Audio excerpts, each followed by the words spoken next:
Hi guys, this is Captain Todd Mansur. Thought today that it'd be a great time for me to maybe give you guys a little education on the California gray whale, as we are now reaching into that part of the migration where we start seeing a lot of mothers and calves migrating up our coastline. And maybe you're on your own boat, maybe you're out with us at Dana Wharf Whale Watching, or maybe you're at your home and you see one of these whales swimming up and down the coast. Maybe you could tell somebody a little bit more than I just saw a whale outside my window. So right now we've got California gray whale populations estimated at about 27,000 animals. This is an animal that is roughly about 40 feet long and close to 40 tons.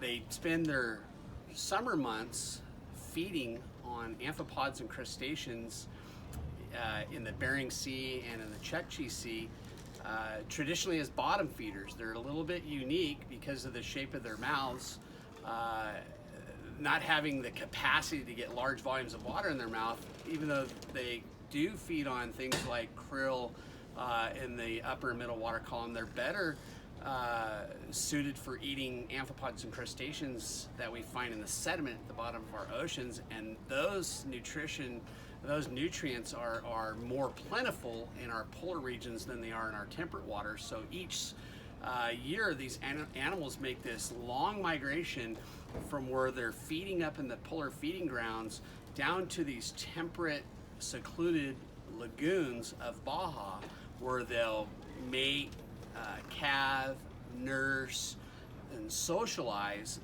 for several weeks before making that journey back up the coastline, where they'll then again start feeding. And I have to emphasize that because for the most part, most of these animals are going to fast while they go through this, up to 6 or 7 month migration. So you're going to see a lot of juveniles searching for food and opportunistically feeding, and certainly maybe even a few adults. But through necropsies year after year on animals that are migrating up and down the coast, we can tell that these animals are really good at fasting and literally not eating for great lengths of time.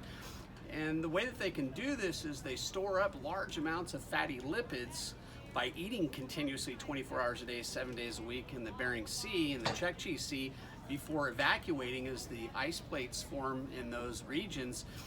On their southbound migration, they'll use those fatty lipids. On the northbound migration, they'll continue to use them until food is accessible, and then they'll start that process over again, eating roughly 1,000 pounds of these nutrients a day, gaining back all those lost fatty lipids, and doing this whole cycle over again. So what's really cool is gray whales on average get about 16 miles to the gallon.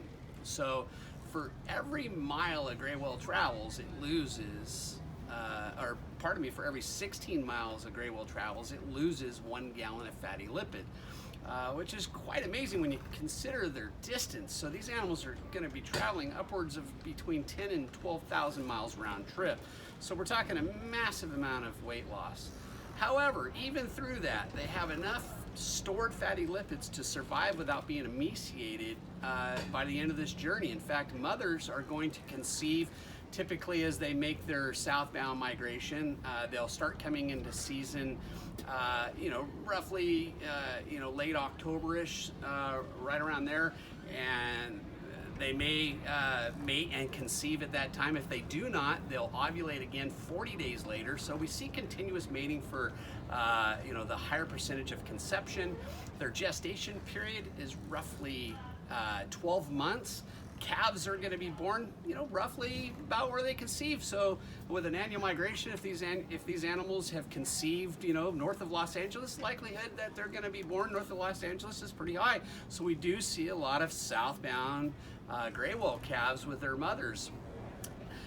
Now, these animals are born about 12 feet long, and they weigh about 1,000 to 1,200 pounds, roughly about 100 pounds per foot.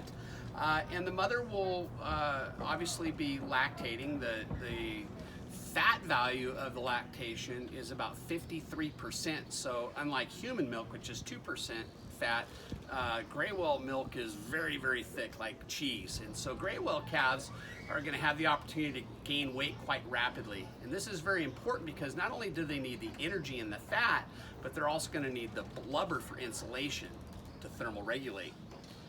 So the gray whale calves are going to be gaining about 2 pounds an hour. Pretty amazing, huh, kids? 2 pounds an hour. Could you imagine that? If you gained 48 pounds every day? And that's what these gray whale calves are doing. They're gaining a tremendous amount of weight every day. They're building up this energy, and shortly after their stay in the lagoons, they're going to be heading up to the basin or to the Bering Sea with their mother to figure out how to feed on these roly-poly crustaceans that live in the bottom of our ocean, all these amphipods and crustaceans that they'll feed on. So it's quite amazing. And what's really cool is as we get into the month of April, which is just ahead of us here, we're going to start seeing that population of mothers and calves migrating up our coastline. Now, gray whales are very acclimated to shallow water. They feed in extremely shallow water, they nurse and they calve in extremely shallow water. And to give you an example, in the lagoons where we see these animals, on average the water depth is 15 to 30 feet deep. So if you guys have the opportunity to get out on the water here coming up the next month of April, you might get your shot at seeing a mother and a calf swimming up along our coastline in waters approximately that depth. We see a lot of gray whales in depths of 15 to 30 feet. We see a lot of playing. I call it our Southern California playground for cow-calves. South Laguna. All the coves in South Laguna are playgrounds for cow-calves, and we'll post some videos of this stuff courtesy of Dana Wharf Whale Watching. So make sure you look at some of these videos that we've got over the years of these cow-calves playing along our surf as they make their way up to the feeding grounds with their mothers. So this is just a little bit of an education on gray whales. They're fascinating animals. They're certainly different than any of the other whales we see here. They're one of my, top favorites, and the fact that these animals migrate so close to our shoreline gives us such great accessibility to go out and not only see these animals, but to make sure that they continue to be protected. Anyways, guys, thanks for watching. Hope you gained a little bit of knowledge through this. I'll try to post some more videos so you guys can learn a little bit more about them, as they certainly are unique. Thanks for watching.